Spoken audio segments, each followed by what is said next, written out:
Ser podcast.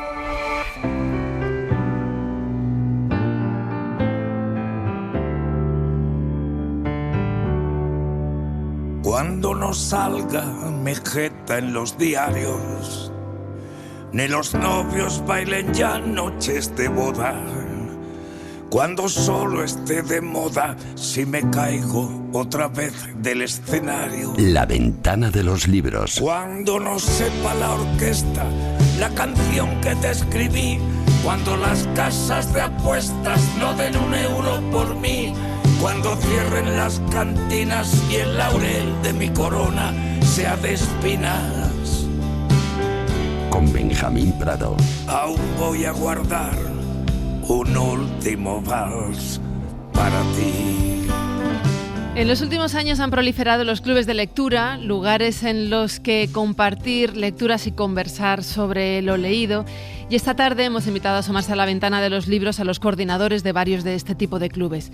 Pero antes, Benjamín Prado, buenas tardes. Buenas. Javier Sagarna, hola. Hola, ¿qué tal? Entonces, Qué gusto tener tranquilo. a alguien que dice clubes, por favor. Porque hay muchos clubs. Me irrita Clubs. muchísimo lo de clubs. Además, que parece que tienes como pompas en la boca cuando dices club. Emma Vallespinos, buenas Hola, tardes. ¿qué tal? A ver, os pregunto a vosotros, ¿qué creéis que aporta un club de lectura a esa experiencia lectora? Pues una casa para los escritores, Ah, qué porque bonito. cuando vas a los clubes de lectura estás en tu territorio, gente que ha leído tu libro, gente que te hace preguntas interesantes, que no habla en general sino en concreto, y te sientes muy arropadito. A mí me encantan, yo siempre voy. Sí, Bien. y yo creo que para los lectores también tiene mucho que ver con una familia, ¿no? O sea, llegas allí y encuentras a tu gente, a gente a la que le gusta leer, a la que le gusta compartir esas cosas, pasarse un buen rato hablando de un párrafo, cosas de ese tipo que normalmente no le gustan a la gente que uno suele encontrar por la calle, y de repente llega al club de lectura y encuentra a los mismos raros que uno es, ¿no? Con lo cual está muy bien. Sí, yo siempre digo lo mismo, que al final cuando ves una serie o una peli, tienes a mucha gente con la que comentar, ¿no? ¿Qué te pareció esta escena? ¿Qué te pasó con aquello? El libro es una actividad, ¿no? Leer es muy solitario, y al final poder hablar de algo que has hecho con otras personas que han leído lo mismo es una cosa muy chula. Vamos a incorporar a la conversación a la escritora Rosa Rivas, que es coordinadora de varios clubes de lectura sobre novela negra en Barcelona, a Juan Naranjo, que es traductor literario y coordinador de 4 clubes de lectura en la provincia de Málaga, y a Rocío Navarro, que coordina los clubes de lectura de la librería La Anónima en Madrid. Rosa, Juan, Rocío, buenas tardes. Hola, buenas tardes. ¿Cómo estáis? Oye, la primera pregunta es para los tres. ¿Estamos viviendo ahora un boom, una explosión de clubes de lectura? Rosa, empiezo por ti. Yo diría que sí, y yo creo que además es un boom que tiene una clara causa, que es que había mucha necesidad y muchas ganas de hablar de libros. Así que, pues bienvenido sea este boom y que no se acabe. Juan. Desde luego, yo creo que eso es evidente. Solo hay que echar un vistazo a cualquier librería para ver que en los últimos años es una actividad que está cada vez más presente y que además se le da más importancia. Y eso es buenísimo, porque es bueno para los escritores, bueno para los lectores, bueno para las librerías. Así que vivan los clubes de lectura. Rocío, ¿tú sabrías explicar el porqué de este boom? Bueno, yo creo, por un lado, como han dicho ya Benjamín y Emma, que había necesidad, ¿no?, de que ese acto individual que es la lectura, poder compartirlo con alguien más que comparta tus gustos y tus ideas. Y luego también, en nuestro caso por lo menos, yo creo que las compañeras estarán de acuerdo también un poco, se produce también como un acto de comunidad, ¿no?, para un punto de encuentro y de... que hay días incluso que una vez que se habla del libro los primeros 10 minutos, y luego es básicamente estar ahí y comentar y sentirse arropada, y luego pues que se dan también muchas lecturas distintas de un mismo libro, compartiéndolo entre más compañeros. ¿Diríais que la pandemia tuvo algo que ver en esto? Para mí es de forma innegable que la pandemia tuvo algo que ver en este asunto, porque primero que reconcilió a muchísima gente con la lectura. Para mucha gente descubrió o redescubrió lo placentero que es leer, pero a la vez estábamos tan desconectados en el sentido de lo humano que creo que todos nos dimos cuenta de que ojalá poder hacer esa actividad y compartirla con otras personas y por lo tanto multiplicar ese disfrute. Así que yo creo que este boom del que estamos hablando es una consecuencia directa de lo que pasó en pandemia, sí. Pues yo creo que ya venía de antes. Yo creo que la pandemia lo que dio es quizás el último impulso, porque mucha gente también, lo que comentabais antes, la gente habla mucho de las series porque es más, quizás algo más cotidiano, y los lectores se sentían un poco abandonados porque hay tantos libros que no sabes si alguien está leyendo lo mismo que tú. Y había una necesidad que estaba antes. La pandemia quizás lo que hizo fue que nos enseñó estos instrumentos. Al principio pues lo hacíamos online, por ejemplo, y después, en cuanto pudimos volver a vernos, vino las ganas de juntarte con la gente y estar con ellos. Y como comentaba la compañera, es que se crea una potentísima comunidad. Tú lo notas, con qué alegría llega la gente al club, con qué ganas. Son los tuyos, ¿no? Porque es que a veces lo otro es como ir a un bar con un abstemio. Sí. Y dices, no mola tanto, o sea, mola más que el otro se tome unas cañitas también, ¿no? ¿Cuánto decías, Rosa, que se nota en la actitud de la gente? ¿Cómo es la gente que va a tus clubes de lectura? ¿Cuántos coordinas tú, por cierto? Yo coordino 3.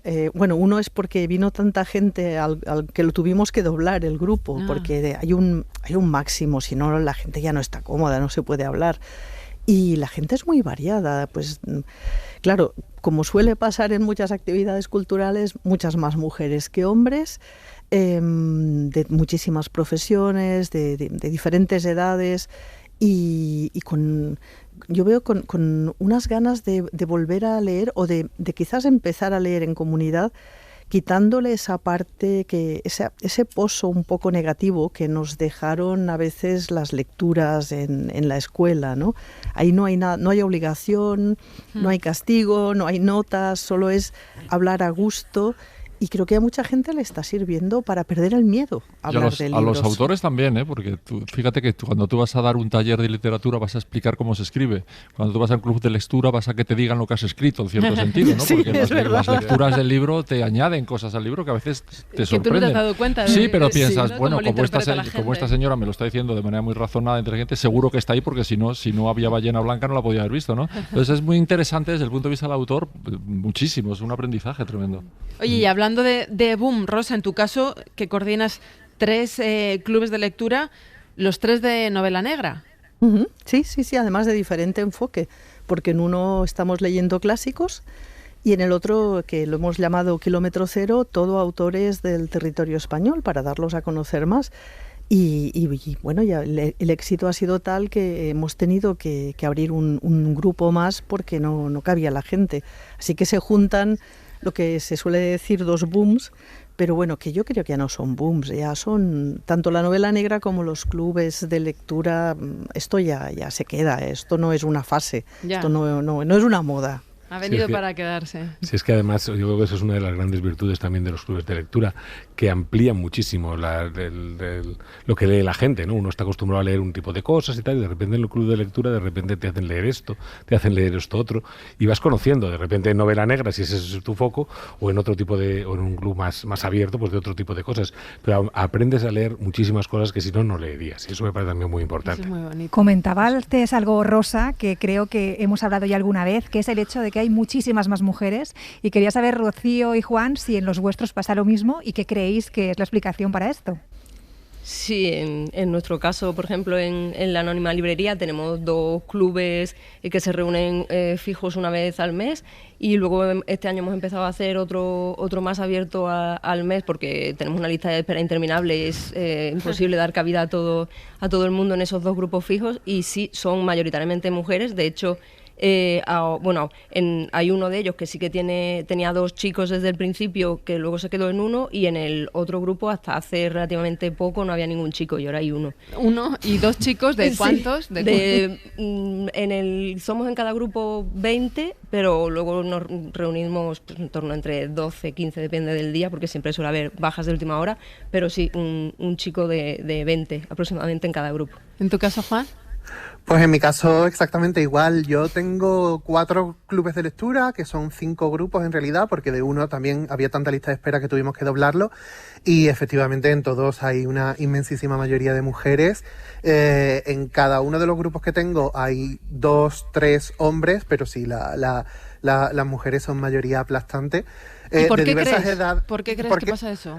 Bueno, yo considero que un club de lectura es un ambiente horizontal en el que tú vas a hablar, pero sobre todo a escuchar, y creo que los varones estamos socializados de una forma que se nos enfoca más a ser nosotros quienes llevamos la voz cantante y tal, y no estamos acostumbrados, ni a la mayoría le interesa tanto escuchar lo que otras personas tienen que decir.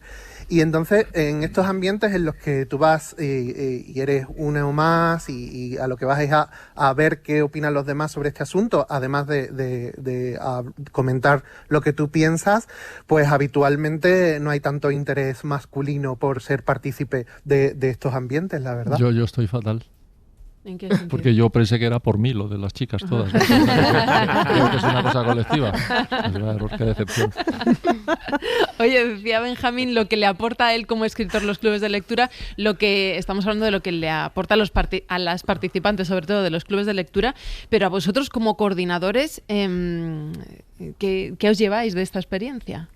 Pues también, yo creo en primer lugar también un enriquecimiento del libro que leemos en cada sesión, porque aunque tú lo lleves preparado y indagues y demás, siempre hay algo que, como decía Benjamín, que se le escapa al propio autor en este caso, pues a la coordinadora del club también, incluso a la gente que viene a los clubes, que muchas veces...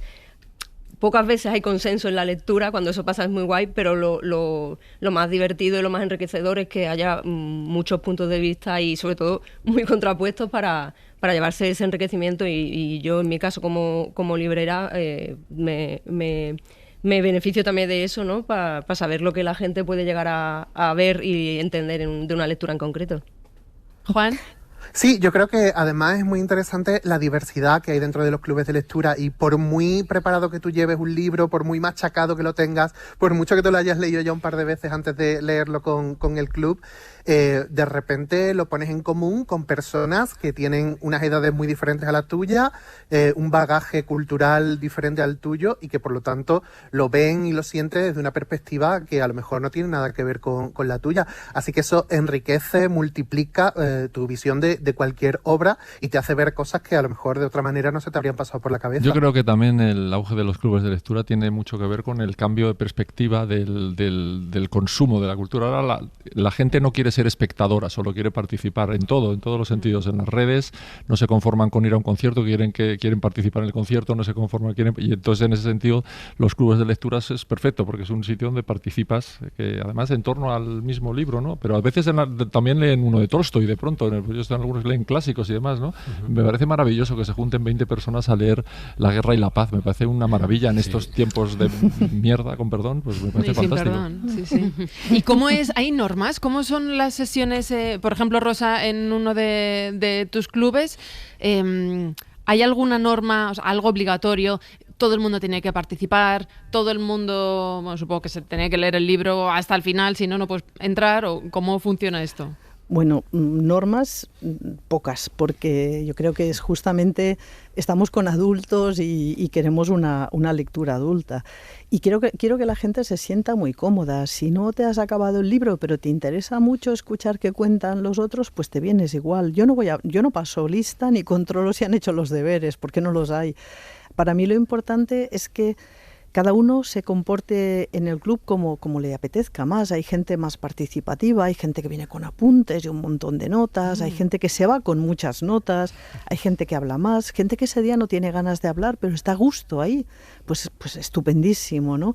Yo creo que justamente la gente en un club de lectura tiene que sentirse segura, a gusto, de manera que pues quizás los que al principio son un poquito más tímidos, a la larga pues ya acabarán hablando, porque también cuesta hablar en público, cuesta un poco y hay que coger confianza, ¿no? Así que la única regla es que la gente hable con respeto. Eso es lo que estaba pensando, porque también tenéis que tener algo o mucho de psicología, porque está la típica persona, bueno, pues como en clase cuando estudiábamos, ¿no? Que siempre hablaba y acaparaba la conversación, y los otros que, bueno, ya sea por timidez o bueno, pues porque la otra persona ya está hablando, pues no participan, y vosotros tenéis que ser ahí los mediadores. Bueno, esta es tu función como moderadora, ¿no? Y repartir y estar atenta, que alguien quizás está dando señal de que quiere hablar, pero no acaba de atreverse, pero tú lo ves, ¿no? Entonces vas introduciendo, también vas dando ideas, temas para que se fijen en aspectos concretos, pero creo que sobre todo se trata de que la gente se sienta muy, muy, muy libre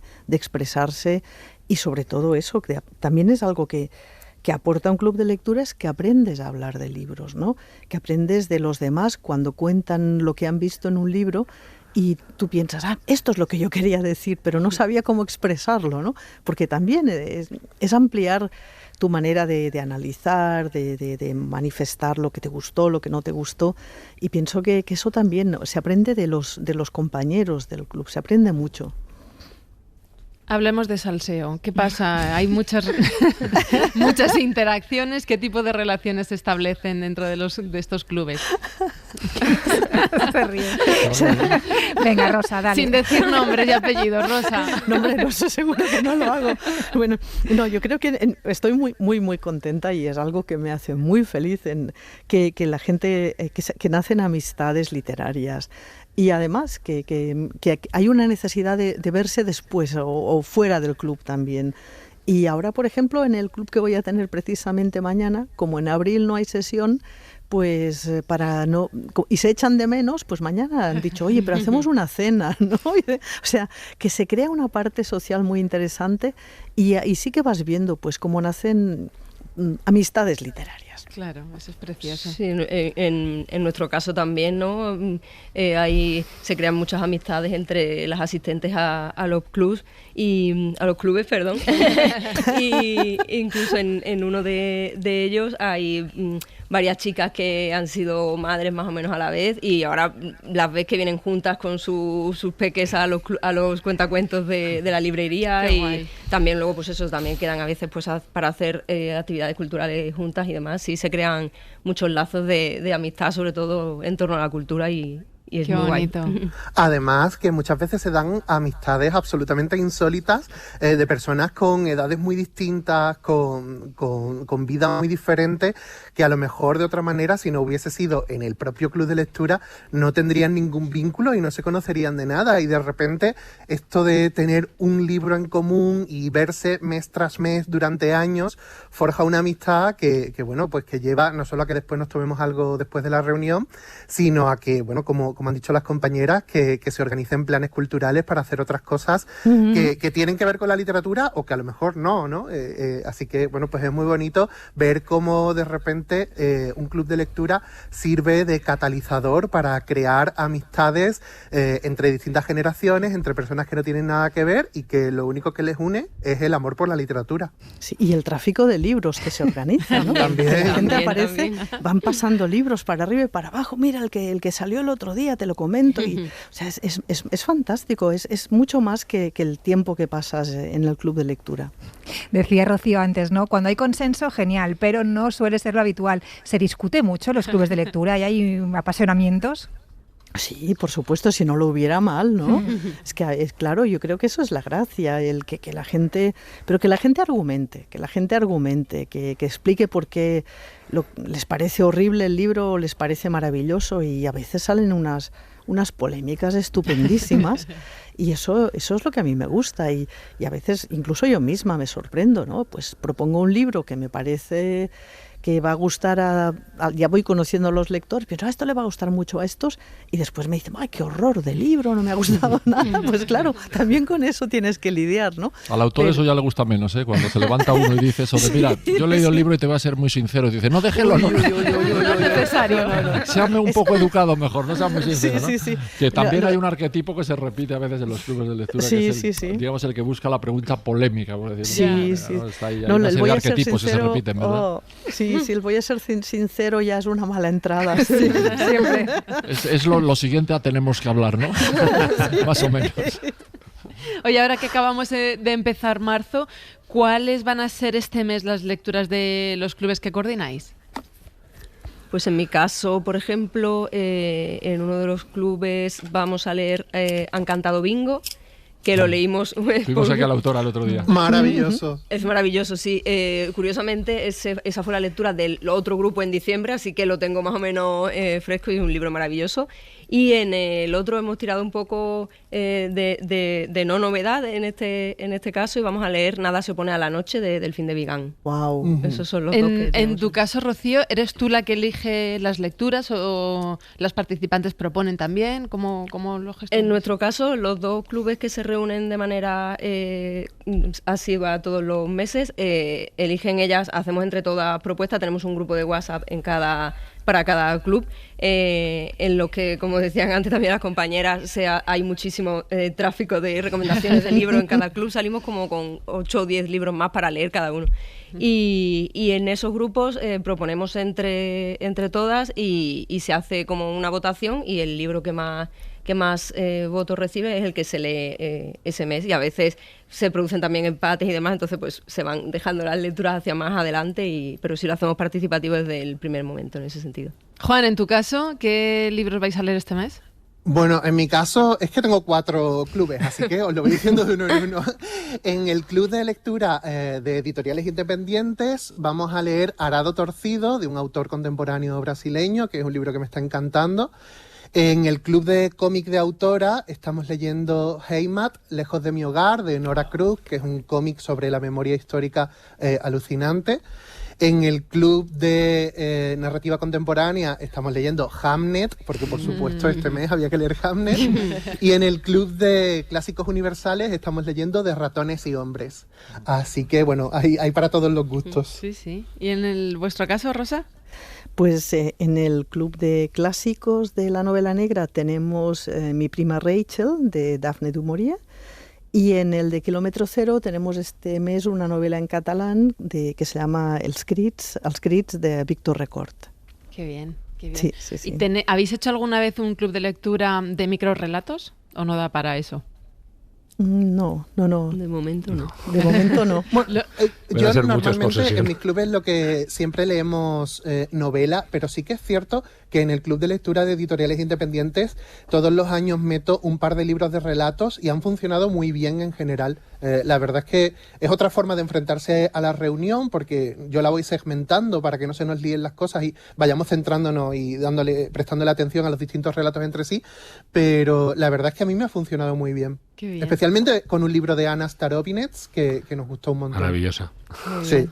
Bueno, vosotros sabéis que tenemos un concurso de microrrelatos en la ventana de los libros, así que os invito a que os quedéis a escuchar los relatos finalistas, no, los ganadores de esta semana, siempre tengo un lío, y que votemos, ¿vale? Vale, pues que además han mandado un montón. Javier está muy contento, seguro. Sí, 1210, nada menos. Toma ya. Wow. La Ventana, en Ser Podcast.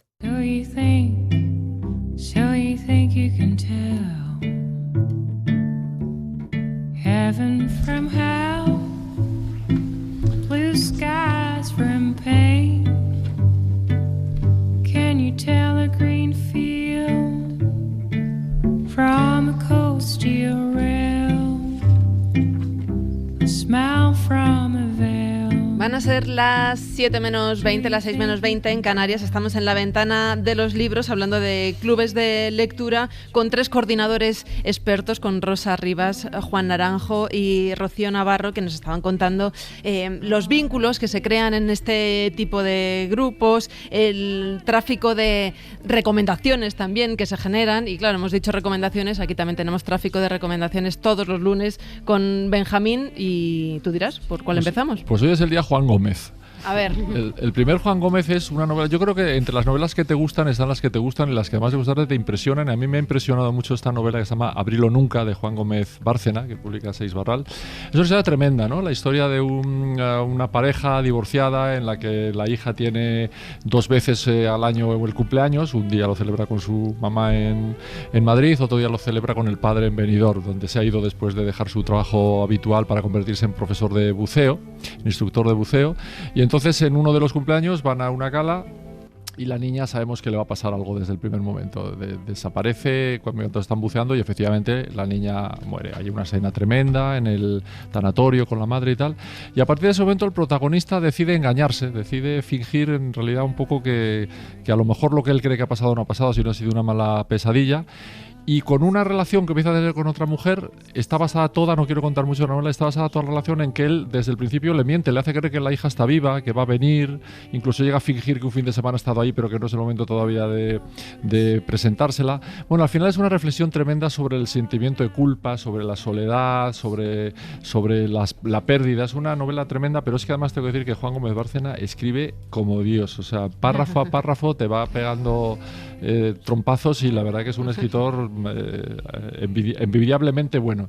Qué maravilla. Abrirlo nunca. La primera recomendación. La segunda. Del otro Juan Gómez. Sí, mentira. No que tú me estés mintiendo tú, sino que se llama Mentira, la novela de Juan Gómez Jurado, que saca Ediciones B.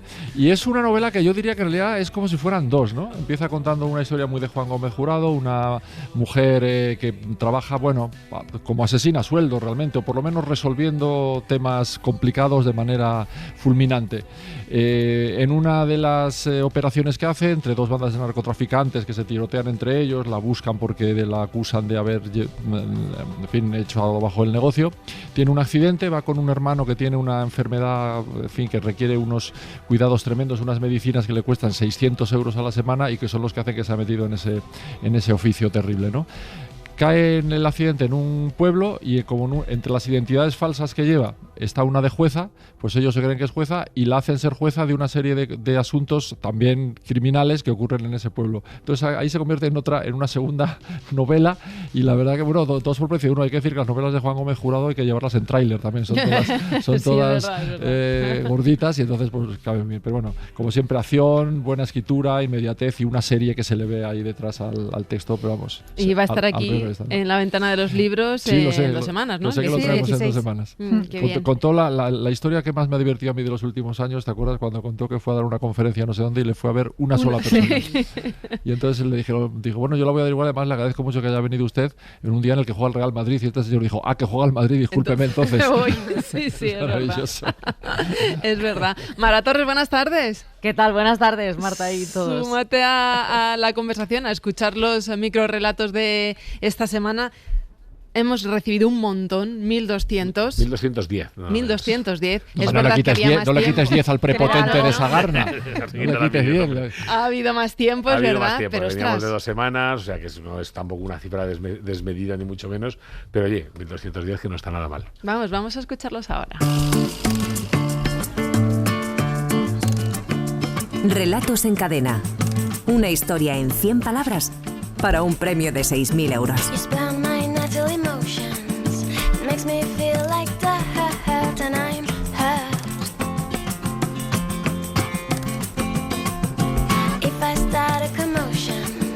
A ver, enseguida vamos a saludar a los finalistas de esta semana. Rosa, Juan, Rocío, ¿estáis preparados para escuchar los 3 microrelatos? Ahora elegiremos y votaremos.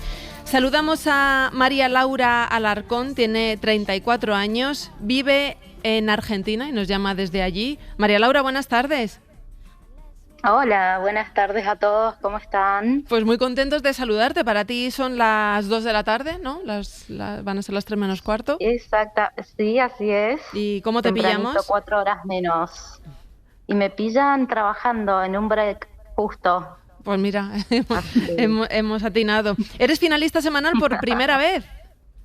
Por primera vez, sí, así es. Estoy muy contenta. ¿Y llevas escribiendo desde hace mucho? Y sí, la verdad que sí, es mi cable a tierra, lo hago en un espacio muy privado, es la primera vez que me animo a compartirlo, así que también me emociona un poco traerlo acá con ustedes y que desde tan lejos me den este espacio, espero que les guste. Y sí, lo hago desde chiquita, desde, no sé, 10, 12 años. ¿Y llevas mucho tiempo mandando microrelatos a este concurso?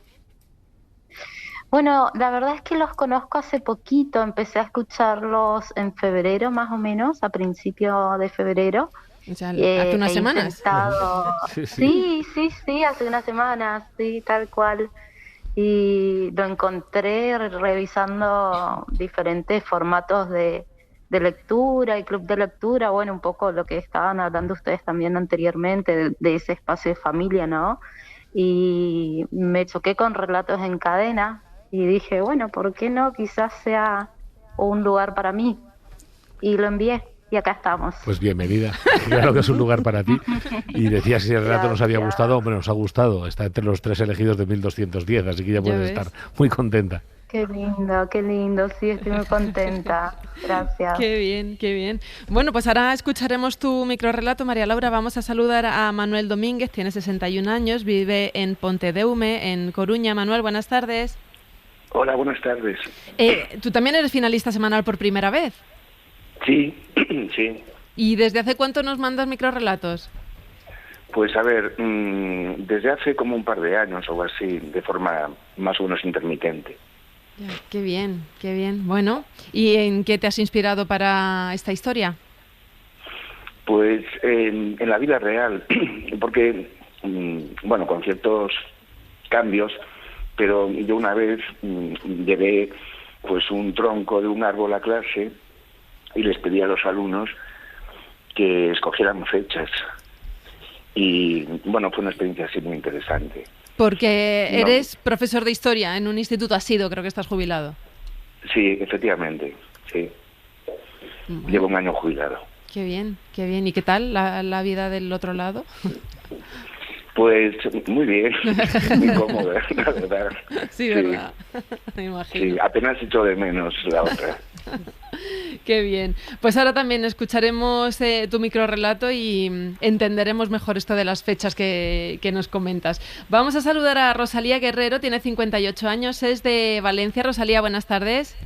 Hola, buenas tardes. Y en tu caso eres finalista semanal por 10ª vez. Sí. ¿Llevas ya un montón de tiempo participando? Sí, bastante. Y todas las semanas, por muy rara que sea la frase, mando algo. Así me gusta. Muy bien. Es maravilloso. ¿A ti de dónde te viene la afición por escribir? Pues surgió un día, al cumplir 50 años, pues por hacer algo especial, ¿no? Darle un pequeño giro a la vida, y la verdad es que es de las mejores cosas que me han pasado desde entonces. Qué bien. Siempre he sido lectora, pero nunca había escrito antes, la verdad. Bueno, pues mira, nunca es tarde, y además a los tres la enhorabuena por delante, porque quedaros como los 3 mejores de 1210 microrrelatos ya tiene mucho mérito. Sí.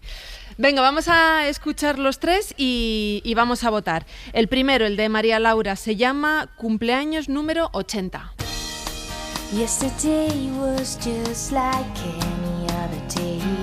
Había tenido el cuidado de precisar la edad. Por fin llegó su cumpleaños número 80. Crucé el geriátrico entre enfermeras que arrastraban ancianos. Ella me esperaba. ¿La encontraste, querida?, me preguntó con un hilo de voz. Sí, abuela. Estaba debajo de la cama. Con una sonrisa que erizó mi piel, frotó el cristal entre sus manos nudosas y rezó. Atrapada estoy, nueva seré. De pronto el mundo se encogió. Frente a mí estaba una niña de 8 años. Lo siento, susurró alejándose. Desde adentro, yo golpeaba el vidrio mientras mi propio cuerpo se marchaba por el pasillo. Bueno. Esto es todo un señor relato de miedo, ¿verdad? Efectivamente, vamos con la protagonista, o la que pensamos que es la protagonista. Llegamos ingenuamente allí con la abuelita, que tiene tanta pinta, la pobre mujer, de ser un encanto, y de repente hace este conjuro y nos encontramos atrapados dentro, y que ella nos ha tomado el cuerpo, nos ha tomado la vida y se aleja de nosotros, ¿no? La verdad es que es un relato que tiene todo lo que tiene que tener un relato de miedo. Maravilloso. Vamos a escuchar el de Manuel Domínguez, se llama Aprendiendo Cronología.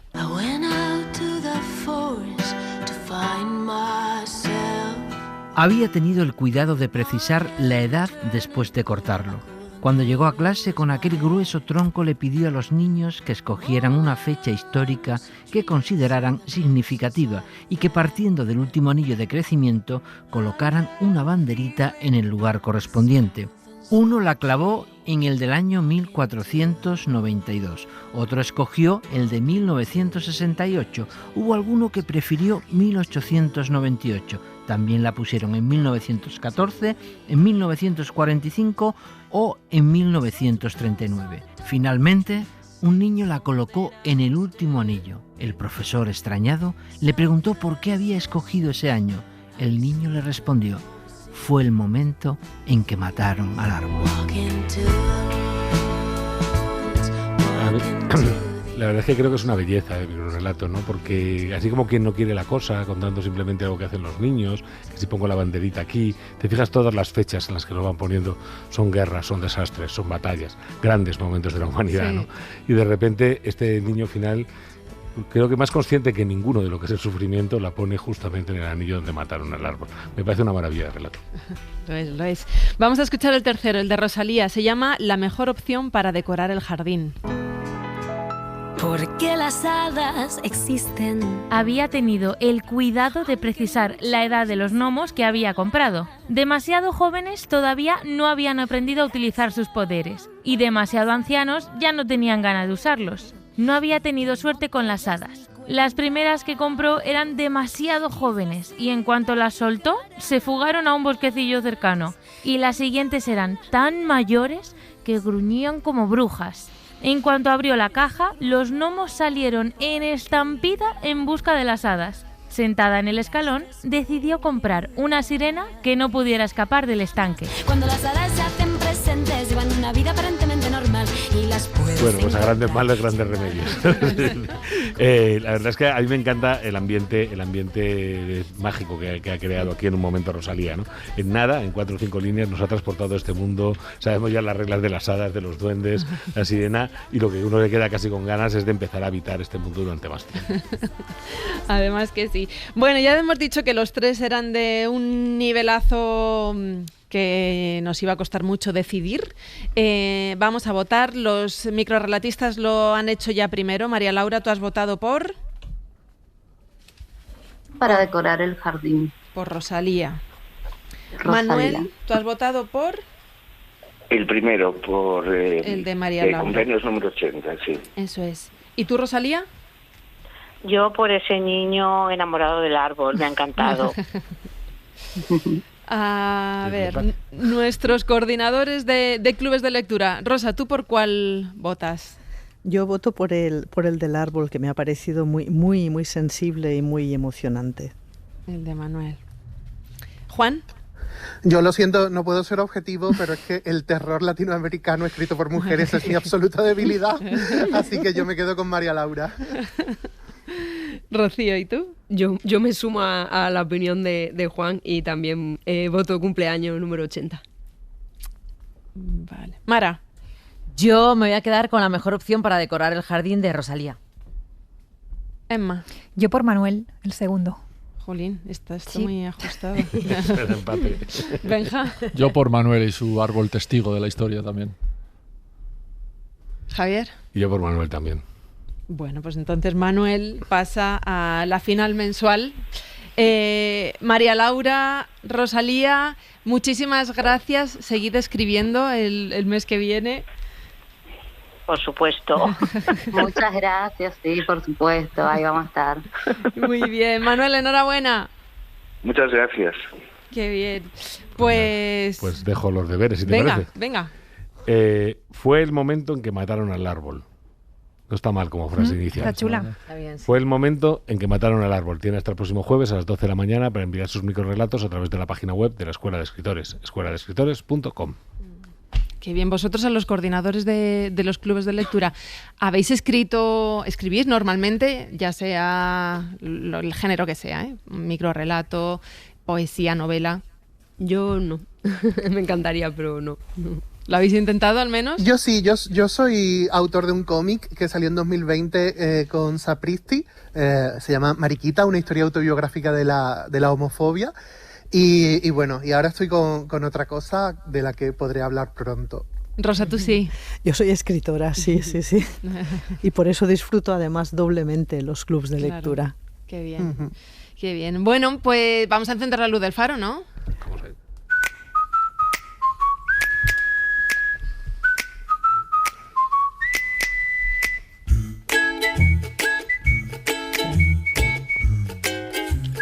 Pues hacemos esta noche el Faro Ingrediente. Sí. Y estaba pensando, venía escuchando la tertulia que habéis tenido con los coordinadores de los clubes de lectura y con Benja y Sagarna y Emma.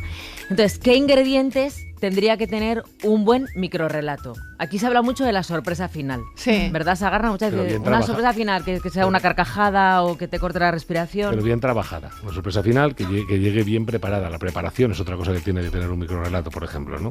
Sí. Igual que hemos hablado de personajes, del género, bueno, muchas cositas. Sí, o un club de lectura, ¿no? ¿Qué ingredientes tiene que tener? Pues lectores y lectoras apasionadas o que estén descubriendo la literatura en ese momento, que a veces los clubes de lectura es que resucitan el interés lector de muchas comunidades, de muchas localidades, ¿no? Entonces, bueno, la verdad, no sé, ingredientes se puede aplicar a cualquier cosa. Un buen libro de poemas, un buen programa de radio. ¿Qué ingrediente le falta a tu vida en pareja? O sea, ya estás escuchando las propuestas de oyentes y seguro que es que le tiran a todo, ¿no? Bueno, hoy pensaba, mira, estaba escuchando la primera hora de La Ventana y pensaba qué ingredientes tiene un país que definen que está en paz, ¿no? Pues, por ejemplo, que tú salgas por la mañana de casa tranquilamente pensando que todo indica que vas a volver, que tú hagas una gala de cine y puedas decir lo que piensas acerca de cualquier conflicto, cualquier reivindicación que quieras hacer, que tú tengas a tus hijos pensando que van a vivir una vida tranquila. Bueno, tranquila no es ninguna vida, ¿no? Pero, por ejemplo, ¿qué ingredientes tiene un país en paz y qué ingredientes tiene un país que está en guerra? El miedo, estar pendiente de las alarmas, el éxodo, la escapada, el exilio... No, o sea, que un poco la palabra ingrediente, teniendo en cuenta que yo muchas veces debato con gente sobre si España huele o no a ajo, tiene otras posibilidades, ¿no? Así metafóricas. Porque es verdad que yo creo que España huele a ajo. Aquello que dijo Victoria Beckham, que fue tan criticada, pero tú te asomas a cualquier patio de interior donde está la gente cocinando y el olor que hay es a ajo. Estaremos de acuerdo. Y muy a favor. Claro, a favor. Muy a favor. Sofrito. Y a sofrito, sí, sí, sí. No me interesa nada que diga Victoria Beckham, ni sobre el ajo ni sobre ninguna otra cosa. ¿Pero lo crees que No. huele a ajo España? No.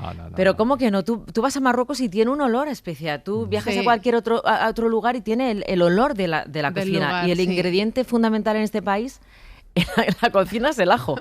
Que está riquísimo también, te digo, es exquisito. O sea, España huele a lo que todos los países, a franquicia.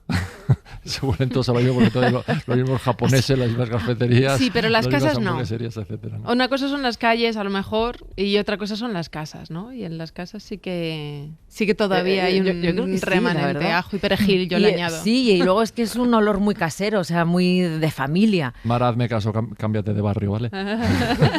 No, me El tendría, tuyo que huele a cambiar, ajo. me tendría que cambiar de casa, que yo, que apenas cocino, cuando entro en cualquier casa y huele a ajo, digo, yo no sé por qué no me entrego yo a los placeres culinarios. Debería. Mira, te dejo una recomendación que han buscado Alicia y Elena y Manu. Sarandonga, nos vamos a comer. Sarandonga, churro con bacalao. Sarandonga, y en lo alto del puerto. Sarandonga, que mañana. Y me dice Alicia, pon la otra recomendación, que también es bonita. Sitting on a bench waiting for the teco guacamole. Carne con frijoles. Carne con frijoles. Waiting for the sun to shine, open for the chicken yakisoba. Hope there's some left over.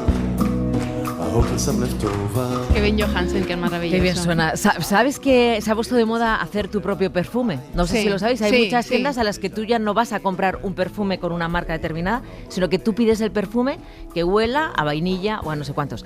Pues vamos a hablar con una persona que crea perfumes para que nos diga qué ingredientes casan para crear un buen perfume. Tienen que estar, qué bien. Pues te escucharemos esta noche. Antes de cerrar la hora, quería preguntarle a Rosa, Juan, a Rocío, si alguien se está pensando si ir o no a un club de lectura, Rosa, antes cuando hemos hecho el avance durante todo por la radio, alguien, creo que era Tony, decía, es que a mí eso de que me pongan como un tiempo limitado para leer un libro me echa un poquito para atrás. ¿Qué le diríais para animar? Si estáis ahí en la duda, venga, tenéis que hacerlo. Rosa. Yo le diría que el tiempo limitado no es un problema. Si no se lo ha acabado, que venga igual, que se lo va a pasar bien y ya verá cómo el próximo libro se lo lee corriendo para poder contar cosas. Mira, Rocío asiente. Sí, efectivamente, que se animen y que se unan, que lo más importante es la reunión y hablar del libro y de todo lo que surja a partir de él. Juan. y que además cualquier persona que quiera aumentar sus horizontes literarios y cualquier persona que quiera conocer a gente ajena a su círculo, pues ese es un momento perfecto para hacerlo. Qué bien, claro que sí. Pues Rosa, Juan, Rocío, muchísimas gracias por esta horita de Radio en la Ventana y por vuestros clubes de lectura. Larga vida. Gracias. A todos ellos. Muchas gracias. Terminamos con el poema, Benja. Pues porque la literatura puede ser muchas cosas, también puede ser solidaria. Por ejemplo, la Fundación Isabel Gemio ha publicado en Visor un libro que se llama La belleza y el dolor, poemas para soñar, pues para apoyar asociaciones de enfermedades raras, cuidados de niños y demás, ¿no? Y entre los participantes hay un poema inédito, ni más ni menos que de Joaquín Sabina, que es este. No faltaron tormentas aquel año. Me echaron de las barras de los bares, desgarré mi camisa de lunares, dejamos de jugar a hacernos daño. Rimando la canción del desengaño, deserté de los fuegos malabares, cambié las alegrías por soleares y al tipo que te amó por este extraño. Me acosaron alarmas imprevistas, te busqué, te perdí, fui tropezando extramuros del fuero del artista. Prófugo de un dolor que ya no existe, llevo 500 noches celebrando la impúdica belleza de estar triste. Academia. La Ventana, en Ser Podcast. Serendipias, con Ignacio Crespo.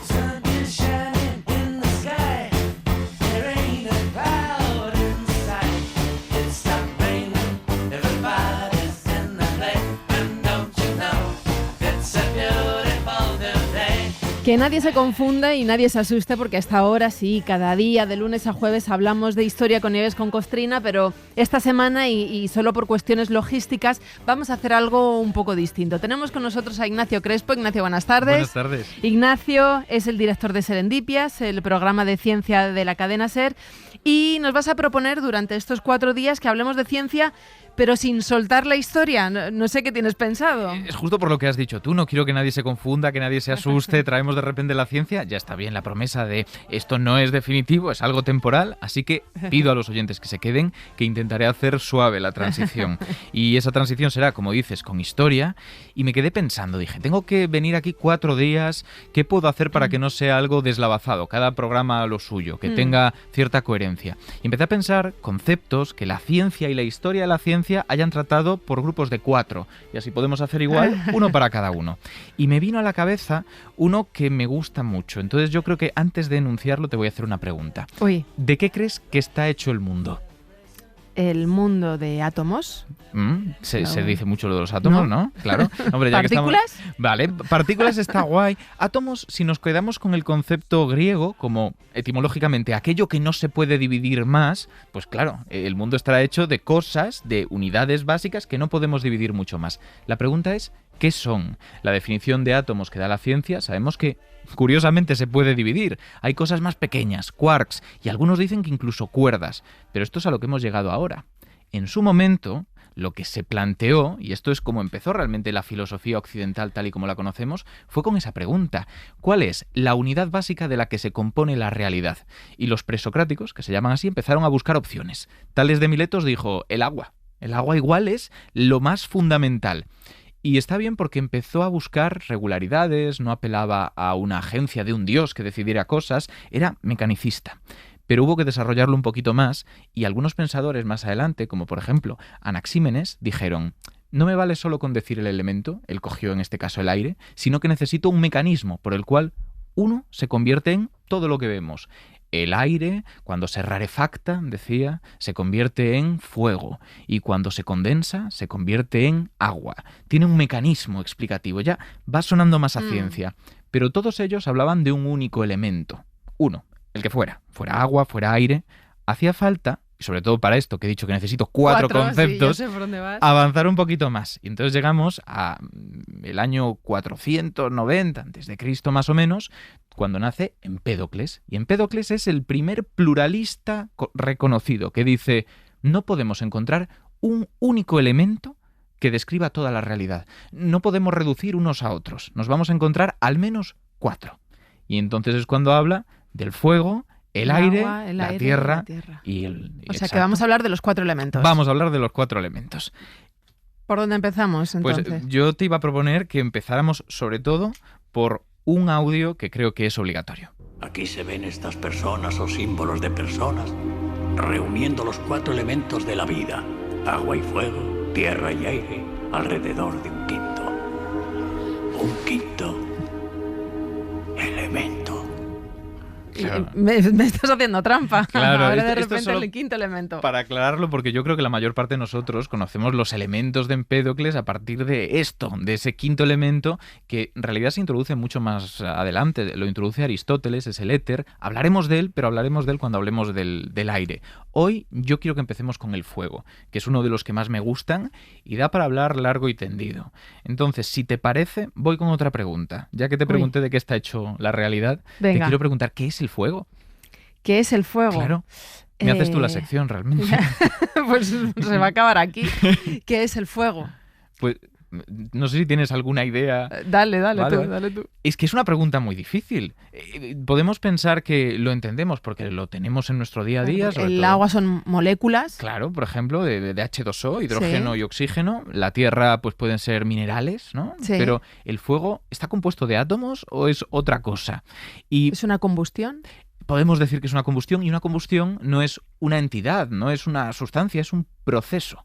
Esto es una cosa básica en filosofía en ontología, ¿no? Distinguir aquellas cosas que son sustancias que existen y aquellas cosas que le ocurren a las cosas que existen. Sí. El fuego sería un poco esto, y partimos de una historia previa realmente a la de Empédocles con el fuego, lógicamente. Si queremos hablar de él, porque yo quiero coger esta idea, uno de esos 4 elementos que él no pensaba en una llama, él pensaba en el concepto de cambio, el fuego como ese proceso en sí mismo, algo que implica transformarse, y lo llevaba a sus teorías, sus explicaciones. Pues quiero hablar de la relación que hemos guardado con todo eso, que empieza realmente con el momento en el que empezamos a utilizar el fuego como seres humanos.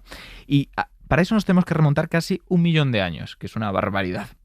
Sin embargo, por aquel entonces solamente lo aprovechábamos. Y esto es algo que no nos diferenciaba tanto de otros animales. Hay animales como los cuervos que aprovechan los incendios para alimentarse de los restos de los animales que hayan muerto. Sí. Esperan muchas veces a los bordes del fuego porque saben qué es lo que van a encontrar.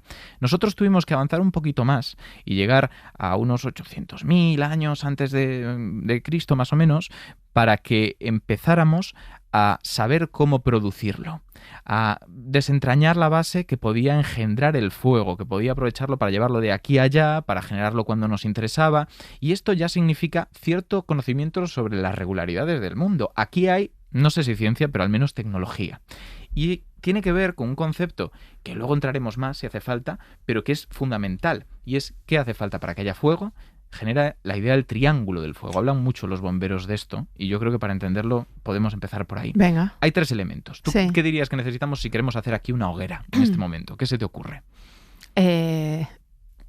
Madera. Madera, vale, perfecto. Sí. Imagínate que tenemos una pila de madera, cualquier combustible, Sí. madera, gasolina, una vela. ¿Qué más haría falta? Porque por sí sola no va a entrar. No, claro, algo que haga la combustión. Eso, justo lo que buscamos es una chispa, energía, calor, podemos decir. Tenemos 2 de los puntos de ese triángulo del fuego, pero te voy a poner en el escenario en el que lo que tienes delante es estrictamente lo que has dicho. La madera o los papeles o la llama y el fuego. Pero no tienes aire. Eso no va a entrar en combustión. De hecho, si queremos apagar un incendio, quitamos el aire. Claro. Hace falta otro punto. Y esto es clave para entender esas llamas, esas hogueras, y es el comburente, se llama. El comburente será un elemento, una sustancia, oxígeno en este caso, que pueda robarle electrones a la sustancia que queramos quemar. Entonces, tienen que estar estos 3 pilares. Si retiramos cualquiera de ellos, conseguimos que el fuego se apague. Y si conseguimos sumar los 3, conseguimos crear una hoguera. Pero claro, Empédocles por ese momento no tenía esto nada claro. Era una cosa muchísimo más ambigua. Y no teníamos ni idea de lo que era el fuego. Los planteamientos que se hacían eran a través de la idea de sustancia.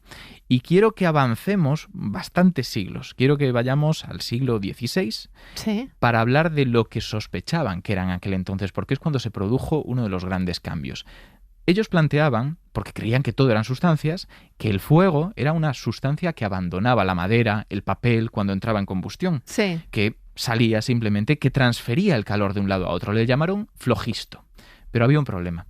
Y es que, un tiempo después, Antoine de Lavoisier y su mujer, Marie de Lavoisier, decidieron pesar metales que estaban calcinando, que estaban quemando. Y descubrieron que pesaban más después de quemados que antes de quemados. Claro, esto supuso un problema. Porque ¿Cómo lo explicas? Claro. Si había una sustancia que abandonaba el metal al quemarse, ¿cómo podía pesar más que antes? El flogisto, ¿qué pasa? Tenía peso negativo. Y esto fue un problema gordísimo, porque había gente que defendía que el fuego y la combustión era una sustancia, aunque eso implicara decir que tenía un peso negativo, que restaba peso cuando lo ganabas. Y por suerte hubo un poquito de razón en todo esto, y así es como se descubrió el oxígeno, ese punto del triángulo que estábamos diciendo. Descubrió Antoine de Lavoisier y su mujer que lo que estaba ocurriendo es que en la combustión el combustible y el calor se unían para robar materia al aire, oxígeno, que integraban en su estructura. El motivo por el que pesaba más es porque ahora tenía ese oxígeno, por eso es necesario, para que se oxide. Entonces, esto es un cambio fundamental de cómo entendemos el fuego, y son las cosas que nos ha hecho llegar a donde estamos. Pero, insisto, estamos dándole vueltas a cómo funciona el fuego, pero ¿qué es realmente, no? Claro, pues mira, ahora que hemos llegado a eso, que sabemos qué pilares tienen que estar presentes, la pregunta es, si cogemos una llama, si la tenemos delante, ¿de qué está compuesta? Podemos decir que tendrá que ser posiblemente, al menos en parte, una sustancia. Tenemos sólidos, tenemos líquidos y tenemos gases, ¿verdad? No es un sólido, eso está claro. Sí. No es un líquido tampoco. En gran medida es un gas. Son átomos que se mueven muy rápido. De hecho, cuanto más calentamos una sustancia, más rápido se mueven sus átomos y va pasando de sólido a líquido a gas. Esto es el hielo. Se funde por eso, se convierte en vapor. Pues algo parecido pasa. Pero la llama no es solo eso, los gases no los vemos. Y en cambio aquí está liberando luz y liberando calor y a veces hollín. Y es que la temperatura está siendo suficiente para que se produzca por la colisión de estos átomos esa combustión que decimos. Así que lo que vemos de imagen es que los átomos, al golpearse y calentarse, esa energía tienen que distribuirla luego de alguna manera. Y la distribuyen liberando luz. A la vez, la combustión que se genera no es perfecta. Cuando quemamos algo de forma perfecta, con ecuaciones en el papel, lo que producimos es dióxido de carbono, que es lo que exhalamos al respirar, y vapor de agua. Pero la temperatura de una vela no es suficiente. Y hay muchos restos que se quedan sin combustionar, que es el hollín. Aquí hay un experimento muy chulo que podemos hacer para ver todo esto. Si ponemos una vela delante y cogemos una cuchara, no necesitamos nada más. Imagínate que acercamos la cuchara a unos centímetros por encima de donde acaba la vela. Si la dejamos un ratito, veremos que se forman gotas de agua, porque es ese vapor de agua de la combustión. Si lo bajamos un poquito más, veremos que captura el hollín. Que esas partículas que no se han combustionado del todo, que solo están quemadas, calcinadas, se acumulan y queman, dejan negra la cuchara. Luego le pasamos un trapito y se va. Y si la bajamos un poco más, lo que encontramos es la cera, que la cera también forma parte de alguna manera de las sustancias que están en esa fase de gas o que están simplemente volatilizadas en la pequeña llama que estamos viendo. Entonces, esas son cosas que tienen que estar presentes en la llama. Pero había otra característica que no hemos nombrado y que también, mira, podríamos haberlo traído, porque son también 4. Hemos dicho que los estados de la materia son sólido, líquido, gas, pero hay otro del que hablamos poco, que es el plasma. Cuando calentamos mucho un gas, no se queda como gas, pasan cosas raras. Y es que las partes de sus átomos que le dan carga eléctrica se desprenden y permiten que esa sustancia, que ahora es plasma, conduzca la electricidad. ¿Por qué digo todo esto? Como se ha calentado tanto la llama, una llamita tiene unos 1000 grados como poco, o la típica de un mechero, de una vela, ese aire que hay alrededor arranca los electrones y permite que se conduzca la electricidad. Podemos conducir electricidad con el fuego. Podemos cerrar un circuito con la pequeña llama y podemos incluso manipular la forma de la llama con un campo magnético. Si acercamos 2 imanes muy grandes, la forma de la llama cambia. Una cosa, esto de los colores que tiene el fuego, ¿de qué depende? ¿De la temperatura? Pues es muy buena pregunta, porque ya que estamos mirando la pequeña llamita, otra de las cosas que vemos, cómo la componen, es que tiene colores diferentes. Por ejemplo, la punta de la llama es más amarilla, más rojiza, y a medida que vamos hacia el cabo, vemos que se vuelve, el cabo de la vela, se vuelve azulada, incluso desaparece el color. Y esto tiene que ver con la temperatura, justo como decías. Si te pregunto, ¿qué crees que está más caliente? ¿Algo que brilla amarillo o algo que brilla azul? ¿Qué me dirías? Algo que brilla azul. Esa es la respuesta buena, pero hay mucha gente que lo ve al revés, como tenemos asociado el tema de los colores cálidos a los rojos, los marrones y los fríos a los azules, pero el universo es al revés. Y lo bonito de esto es que los colores que tiene una vela pequeña que tengas delante tienen que ver con esta temperatura y nos hablan también de lo que ocurre en el universo. Esa misma relación es la que podemos encontrar en las estrellas. Si yo miro un cielo despejado por la noche y me fijo mucho, no puede ser en el cielo de Madrid con la contaminación, veré que no todos los puntos de luz tienen el mismo color, que hay estrellas que son más azuladas, estrellas que son más rojizas, y tiene que ver con la temperatura a la que están ardiendo. Ignacio, me quedan muchísimas preguntas. Me quedan muchísimas preguntas, pero bueno, volvemos mañana con otro elemento. Claro. Venga, pues gracias. A ti. Beso. La Ventana, en Ser Podcast. Lo que queda del día, con Isaías Lafuente. ¿Quién nos iba a decir, Isaías, el viernes que estuvisteis hablando de pájaros y de naturaleza en Monfragüe, que durante el fin de semana iba a pasar lo que ha pasado y lo que nos queda todavía? Pues sí, la verdad, Marta, fue un programa que parece que lo hicimos en otro mundo y en otro tiempo, porque es que todo va muy deprisa. Nueva semana, nuevo mes, y este lunes la sensación que teníamos era la misma que expresaban esta mañana Bob Pop y Ángels Barceló. Esto es agotador, Ángels. Es agotador. Nosotros nos fuimos el viernes con un mundo de una manera y volvemos el lunes y está de otra. Esto es agotador. Agotador, lo es, desde luego. Bueno, Trump parece tener las ideas muy claras, sigue actuando como gendarme de este mundo, ahora bombardeando Irán. Mientras tanto, Europa pues no sabe muy bien qué hacer, decía esta mañana en El Abierto José María Lasalle. Europa se ha construido siempre alrededor de consensos y alguien debería ser capaz de plantear un liderazgo que restableciera esos consensos. En estos momentos no existe nadie, porque el objetivo es que cada uno defiende sus propios intereses. Y esto es lo verdaderamente preocupante, que hemos roto los intereses comunes para que cada uno trate de marcar su perfil propio, una polifonía de voces en el conjunto de la Unión Europea que dicen muy poco de Europa. Lasalle nos hablaba de polifonía europea y Tony Martínez esta tarde de la polifonía española. El presidente del gobierno español ha mantenido una posición contraria al ataque de Estados Unidos y de Israel. Se puede estar contra un régimen odioso y estar a la vez en contra de una intervención militar injustificada, peligrosa y fuera de la legalidad internacional. Sucede que ahora solo hay dos posibilidades, que salga bien o que salga mal.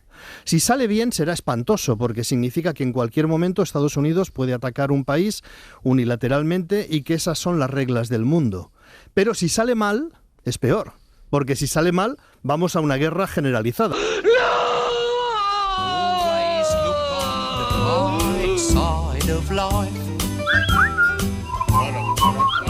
Con su habitual profundidad, el presidente del Partido Popular, Alberto Núñez Feijóo, ha dicho que el mundo es mejor sin el ayatolá Khamenei. Si lo piensas, es un argumento más propio de un asesino a sueldo que de un político. Un asesino a sueldo a veces tendrá cargo de conciencia por su trabajo cargándose gente, pero pensará, bueno, solo mato a malas bestias y pienso que el mundo es mejor sin ellos. ¡Hala! ¡A tomar por culo! Y esta tarde en La Ventana hemos querido hablar con ellos, con los iraníes. Por lo menos con una parte de ellos. Hablábamos con Hanif Asibani, que es del Consejo Nacional de la Resistencia de Irán. Él vive en el exilio. Este es uno de los principales grupos de oposición al régimen que están trabajando desde fuera de su país, porque no pueden entrar en él. Nos decía que la oposición en el interior tiene muy claro cuál es el camino para ir y pasar de la teocracia a la democracia. Tiene una plataforma democrática encabezada por una mujer muy valiente que se llama Mariam Rajavi, que ha declarado un plan por un cambio democrático en Irán, con separación, por ejemplo, entre Estado y religión, con derechos con las mujeres, abolición de pena de muerte, igualdad y también derechos por las minorías étnicas y convivencia pacífica en la región. Hanif nos decía que no será una transición pacífica, pero él cree que no habrá guerra civil en Irán. No va a ser un cambio pacífico porque la estructura del régimen en Irán solo entiende la lengua de fuerza. Entonces, ese es un régimen que solo debe ser derrocado por la resistencia organizada dentro del país.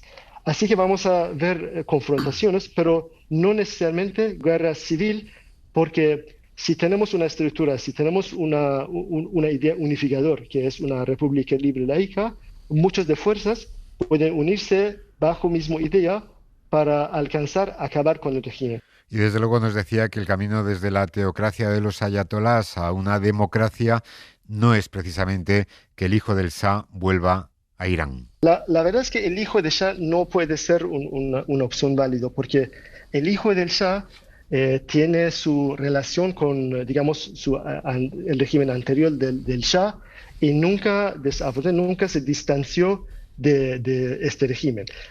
De la situación que está viviendo en estos momentos Irán y Oriente Medio, en estos momentos incendiado, hablan todos los medios de comunicación de El Mundo y también el nuestro, el del Mundo Today, con otro protagonista español que es el rey emérito que está en la zona caliente del planeta. Juan Carlos I asegura que prefiere recibir el impacto de un misil que pagar impuestos en España. Yo, si viene un misil, me tiro al suelo como hago siempre y ya está, asegura el emérito.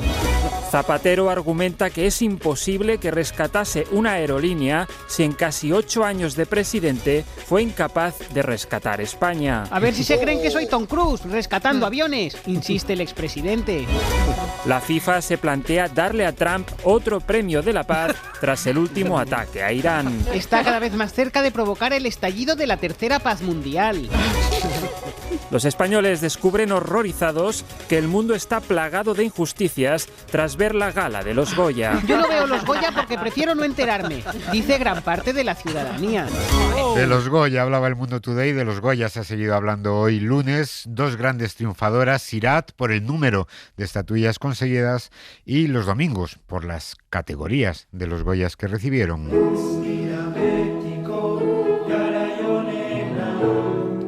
Y claro, esta tarde ha estado con nosotros Sor Rubiasca, a la que imaginábamos entusiasmada con la película de Los Domingos. Pero bueno, esta mujer siempre es imprevisible. Que es la película del año en la que una chica decide meterse a monja. No sé si la has visto, sí, Sor. Sí. ¿Y te gusta? Sí, la hemos visto, aquí la hemos visualizado, sí, ¿En el convento? Ah, sí, bien. pero ¿No? No, se ha gustado muchísimo. No, muchísimo eso, no. Está bien, pero no. A nosotras nos ha gustado más Sirat. Ah, sí. Sirat. Muy bien. Unanimidad. Muy bien, Sirat. Más que los domingos. Más que los domingos, por las rabes. Sí. Porque a nosotras nos encanta el rabes. Sí, soy de rabes. Soy de rabes. En el convento, de rabes. a veces aquí en el convento hacemos unas rabes muy cañeras. Ajá. Cuando se va la Madre Superiora sacamos aquí los bafles aquí al jardín del claustro. Bafles como los de la película, de 2 metros. Sí. Nos ponemos así uno encima del otro y pasamos 3 o 4 días o 5 bailando unas rabes muy rabeleras. Y venga, vamos, sí, nos ponemos ahí. Vamos. Padre nuestro que estás en los cielos, santificado, pum, dale, va. Y lo pasamos así. ¡Súbeme música! ¡Sube! ¡Rama! ¡Bendita tú eres entre todas las mujeres! Rubiasca, baje usted de la mesa. Es que nosotras también tenemos derecho a pasarlo bien también. Sí, totalmente. Esta mujer, genio y figura, desde luego. Bueno, ella opinaba sobre Sirat, opinaba sobre los domingos y sobre la propia gala, sobre la que también se opina mucho. Hoy lo hacía Bob Pop. Las galas son como nuestras vidas, como nuestro llegar a final de mes y que nos quede algo de dinero en el banco.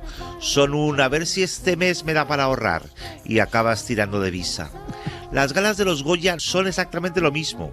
Se piensan y se planean con tiempo, inteligencia y al final el éxito es que se hagan.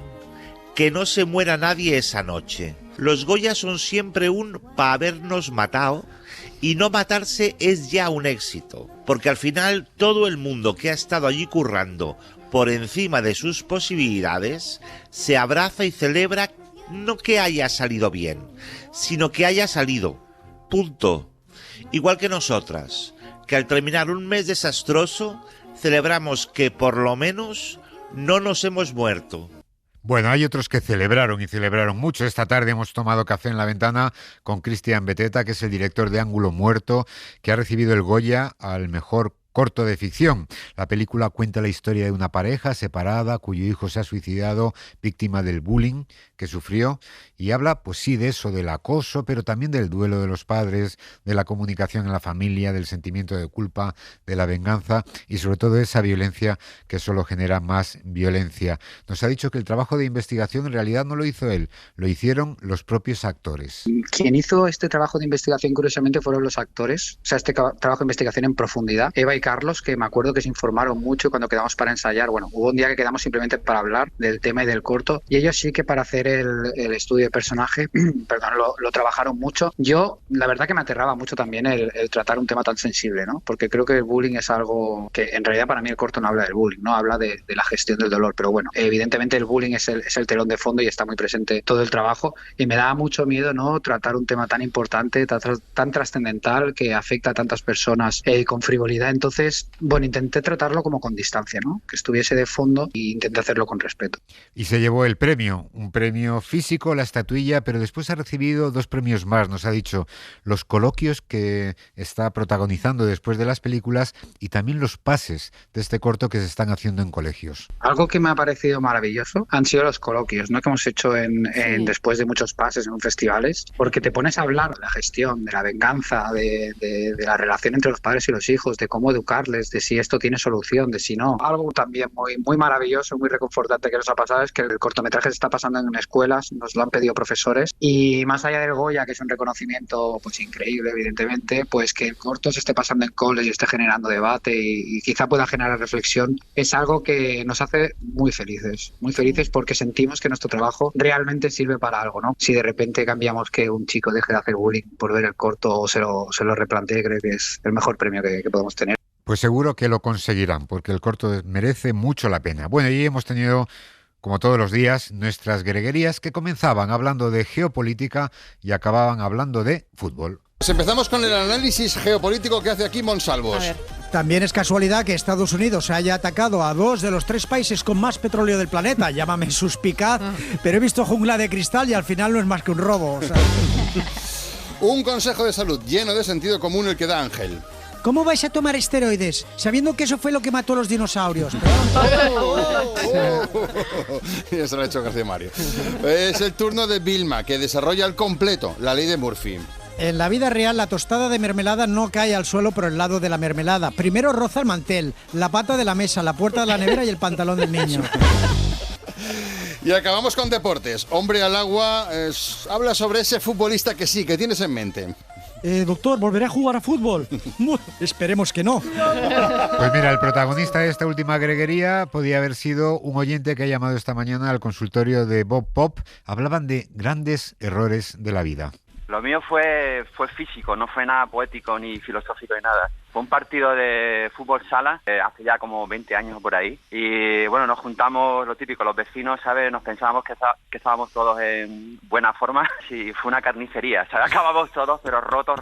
Yo el primero. Me rompí todos, los ligamentos, los 3, ¿sí? el menisco también. A día de hoy llevo una artrosis también, ¿sabes? Y bueno, 4 operaciones. O sea que lo típico, no calenté, me fui de golpe pensándome que era un chaval de 15 y al rato roto, luego otro también se rompió, luego el otro, me tuve que ir al ambulatorio, un desastre.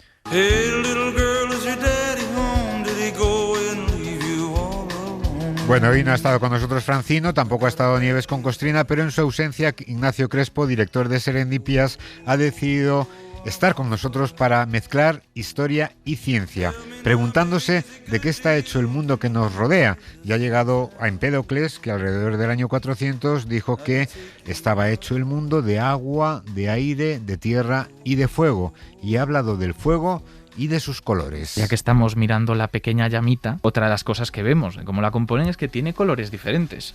La punta de la llama es más amarilla, más rojiza, y a medida que vamos hacia el cabo, vemos que se vuelve, el cabo de la vela, se vuelve azulada, incluso desaparece el color. Y esto tiene que ver con la temperatura. Si te pregunto, ¿qué crees que está más caliente? ¿Algo que brilla amarillo o algo que brilla azul? ¿Qué me dirías?